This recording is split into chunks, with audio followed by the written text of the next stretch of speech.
देवताओं की भूमि कहे जाने वाला राज्य उत्तराखंड। जी हाँ, ये है हरिद्वार।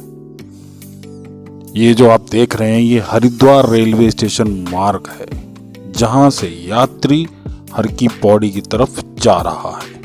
ये सीधा रास्ता हर की पौड़ी की तरफ जा रहा है। यात्री उतर रहे हैं क्योंकि 18 तारीख को शिवरात्रि है। देश विदेश से यहाँ पर लोग आते हैं। अब यात्रियों का आना शुरू हो गया है। बाजारें सज गई हैं। ये देखिए, चारों तरफ खूबसूरती का नजारा है। कावड़ भी तैयार है कावड़ियों के लिए। भोले के रंग में पूरी रच गई है धर्मनगरी हरिद्वार, क्योंकि आने वाली 18 तारीख के लिए शिवरात्रि अहम है और इसीलिए हरिद्वार में चारों तरफ फूल ही फूल, दुकानें सज गई, यात्री लगातार आने शुरू हो गए। ये तस्वीर हाल ही की है जब हरिद्वार में यात्रियों का आना शुरू हुआ है।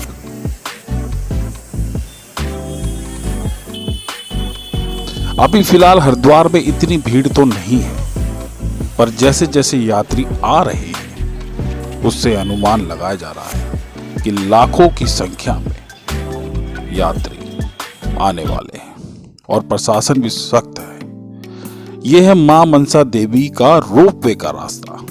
जी हाँ, उड़न खटोला जिसे आप बोलते हैं, ये वो रास्ता है। लेकिन जब यहाँ पे हमारे पत्रकार गए तो दुकानें सजी हुई थी, यात्री भी आ रहे थे। लेकिन अभी फिलहाल रोपवे में इतनी भीड़ नहीं दिखी।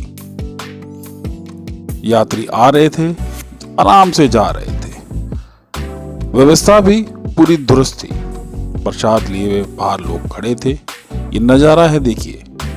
ये सीधा रोपवे की तरफ हम आपको लेके जा रहे हैं। रोपवे में देखिए कोई इतनी भीड़ नहीं है। लोगों की आवाजाही चल रही है, पर पूरी नगरी भोले के रंग में रंग गई है। आने वाले वक्त पे भीड़ भी बहुत लगेगी। फिलहाल ये आज ही का ही नजारा है। ये है मनसा देवी रोपवे यानी उड़न खटोला। अब ये उड़न खटोले की तरफ आप आ गए हैं। ये देखिए, यहाँ पे यात्री खड़े हैं और ये टिकट का काउंटर है। अभी टिकट काउंटर में इतनी भीड़ तो नहीं है, यात्री खड़े हैं। ये बिल्कुल आज ही का नजारा है और चारों तरफ दुकानें सजी पड़ी हैं।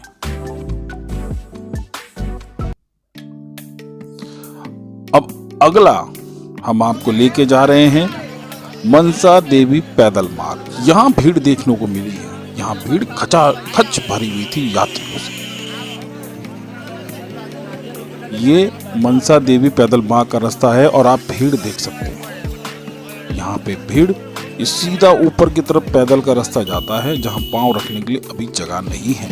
पैदल मार्ग का तो अभी फिलहाल ये अपडेट है। यात्री की बढ़ती तादाद को देखकर अनुमान यही लगाया जा रहा है कि लाखों की संख्या में यात्री हरिद्वार पहुंच रहा है। ये देखिए, भोले की रंग में रंगे हैं। जगह जगह लोग यात्रियों का स्वागत भी कर रहे हैं और फूल, धूपबत्ती, अगरबत्ती, झंडे, भगवा रंग सब लेके खड़े हैं। दुकानें पूरी सजी हुई है। अब ये रास्ता सीधा हर की पौड़ी की तरफ आ गया है। ये नजारा आप हर की पौड़ी जाने के बिल्कुल पास में। और यहाँ पे हम ऐसे शख्स से मिलाएंगे जिनका नाम है पंडित तोताराम जी। तोताराम जी यहाँ पिछले 18-19 सालों से हैं और यात्रियों की सेवा करते हैं। शायद कुछ यात्रियों को पंडित तोताराम जी के बारे में पता नहीं होगा, लेकिन हम आपको बता देते हैं। ये सीधा रास्ता जा रहा है भीमगोड़ा की तरफ, ऊपर हर की पौड़ी महिला घाट की तरफ। यहीं पे पंडित तोताराम जी की दुकान है। पंडित तोताराम जी के बारे में अगर हम आपको बताएं तो पंडित तोताराम जी दिन रात यात्रियों की सेवा में लगे रहते हैं। आप कभी हरिद्वार में आए तो पंडित तोताराम जी की दुकान पर अवश्य जाएं। यह है हर की पौड़ी, देवों की नगरी देवभूमि हरिद्वार, उत्तराखंड। तो हम बता रहे थे पंडित तोताराम जी के बारे में। अगर आप हरिद्वार घूमने आए और अगर आपको कोई परेशानी हो, किसी भी तरह की कोई परेशानी हो, तो पंडित तोताराम जी हमेशा तैयार रहते हैं। पंडित तोताराम जी अपनी दुकान पर सुबह 6 बजे से लेकर रात 2 बजे तक अपनी दुकान पर रहते हैं। यह हर की पौड़ी का नज़ारा है आज का। प्राचीन सिद्ध हनुमान मंदिर के नीचे ठीक महिला घाट के ठीक पीछे पंडित तोताराम जी की ये दुकान देख रहे हैं। इसी दुकान के अंदर पंडित तोताराम जी रहते हैं। यात्री को अगर कोई भी परेशानी हो, किसी तरह की भी कोई परेशानी हो, तो पंडित तोताराम जी से आके मिल सकता है। हर परेशानियों का हल पंडित तोताराम जी निकाल देते हैं। आपको परेशान होने वाली कोई बात नहीं है।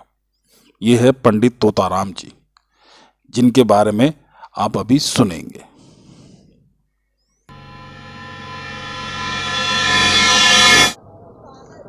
जय सिया राम।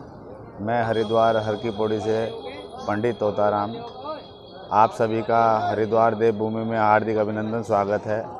फागुन महाशिवरात्रि के पर्व पर यह हमारी भगवान भोलेनाथ की ससुराल देवभूमि हरिद्वार हर की पौड़ी है।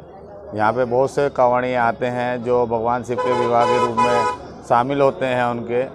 और मेरा आप सभी से अभिनंदन है कि हरिद्वार की मान मर्यादाओं को बनाए रखें। हरिद्वार देवभूमि में आप आएँ, भगवान के शुभ विवाह के अवसर में आप शामिल हों। और हरिद्वार के अंदर शासन प्रशासन ने काफ़ी अच्छी व्यवस्था दे रखी है। आप देख सकते हैं कि कितने कांवड़िए लोग यहाँ पे इस समय यात्रा के दौरान यहाँ पे आ रखे हैं और काफ़ी तादाद में भक्तों के आने की संभावना है। लेकिन हमारा जो है सब कांवड़ियों से यही निवेदन है कि देवभूमि के सौंदर्यीकरण में थोड़ा सहयोग दें, भोलेनाथ की यात्रा को भव्य रूप से मनाएं, कोई विवाद उत्पन्न किसी प्रकार का ना करें। ये इस शिवरात्रि के उपलक्ष्य में शिव भगवान भोलेनाथ का विवाह हुआ था, इसी देवभूमि हरिद्वार के अंदर हुआ था। यही हमारी देवभूमि हरिद्वार है, भगवान भोलेनाथ की ससुराल है हरिद्वार देवभूमि कनकल क्षेत्र। तो ये सब शिव के कांवड़िए गण हरिद्वार में आते हैं, गंगा जल लेके जाते हैं, भगवान को शिवरात्रि के दिन जल अर्पण करते हैं। तो भगवान भोलेनाथ इनकी जो भी कामनाएं हैं, परेशानी हैं, सब चिंतन का हरण करती है, मनोकामनाएं पूरी करती है। ऐसे हमारे बाबा भोलेनाथ हैं, उनकी कृपा सभी भक्तों पे, सभी गुरु लोगों पे, हम पर, सभी पे बनी रहे।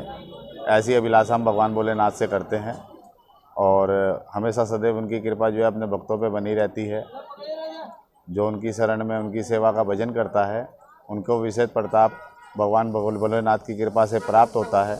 यहाँ पे आने वाले जितने भी श्रद्धालु हैं उनके लिए जो भी सहयोग हो सकता है यहाँ के सौंदर्यीकरण को लेके, उसके लिए हमेशा सदैव प्रयत्नशील रहता हूँ। अपने जीवन का संकल्प है कि विश्व की प्राचीन तीर्थ देवभूमि हरिद्वार में स्वर्ण मंदिर का निर्माण हो, आस्था का केंद्र मजबूत हो, क्योंकि हमारे देश में अनेकों स्वर्ण मंदिर बने हैं। अमृतसर पंजाब में बना हुआ है, साउथ की साइड में बने हैं।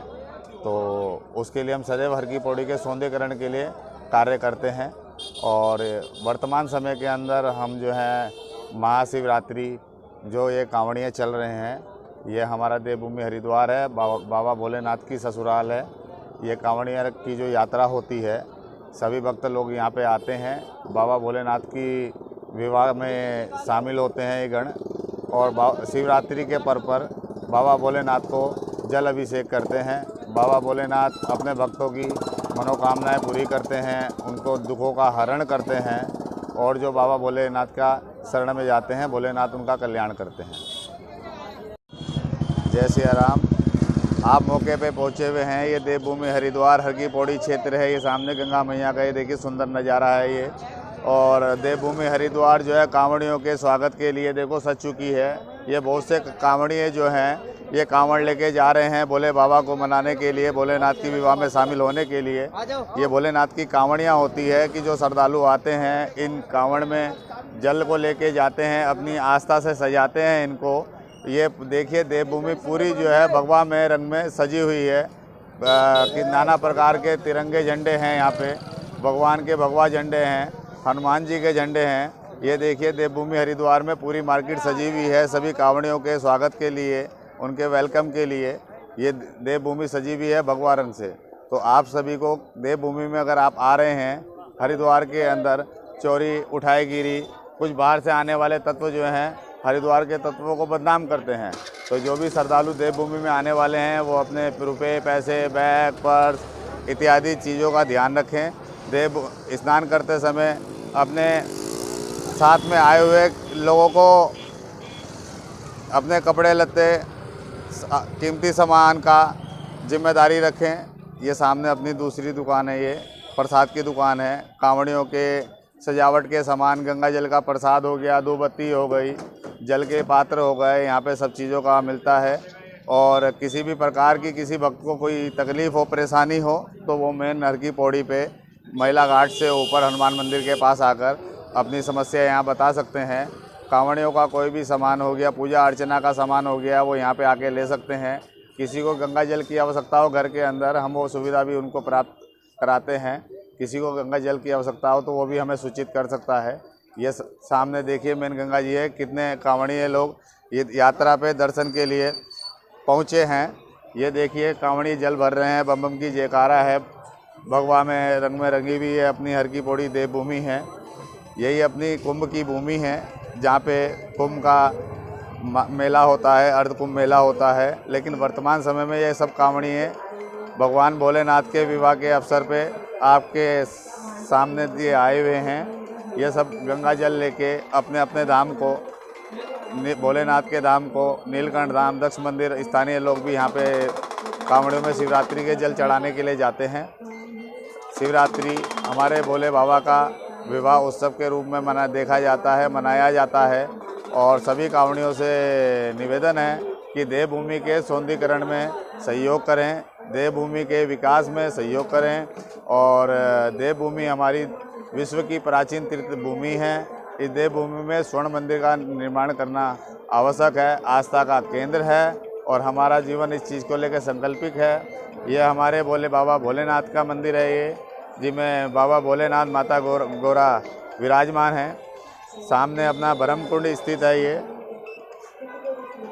आप हर की पौड़ी में आइए, आपका स्वागत अभिनंदन किया जाता है। हर की पौड़ी की ये देखिए, ये सामने जितने भी कांवड़िए निकल रहे हैं, कोई अपने नीलकंठ धाम को जा रहा है, सब अपने अपने कर्तव्य को जा रहे हैं। कितने सुंदर वातावरण इस समय बना हुआ है, भगवा में है। बाबा भोलेनाथ की जय जयकार है, माता गौरा की जय जयकार है। ऐसा सुंदर नज़ारा है कि जैसे आप स्वर्ग में खड़े हों। सभी आने वाले कांवड़िए देवभूमि में आएँ, कांवड़िए यात्रा में सहयोग करें, भूमिका दें। आपका जीवन जय जयकार हो, बाबा भोलेनाथ आपकी मनोकामना पूरी करे। जय सिया राम। अब आपको ले चलते हैं हरिद्वार के नाई घाट पर, जहां पर मशहूर है पूर्वांचल के मछली वाले पंडित जी, जो आपके पूर्वजों का पूरा बही खाता अपने पन्नों पर रखते हैं। अगर आपको अपने पूर्वजों के बारे में जानना है तो अगर हरिद्वार आए हैं तो मछली वाले पंडित जी से आप जरूर मिलिए।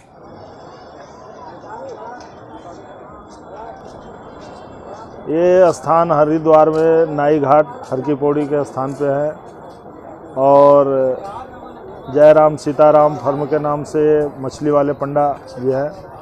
और इनके अकॉर्डिंग जो भी क्षेत्र है वो मिथिला क्षेत्र मुख्य में आते हैं।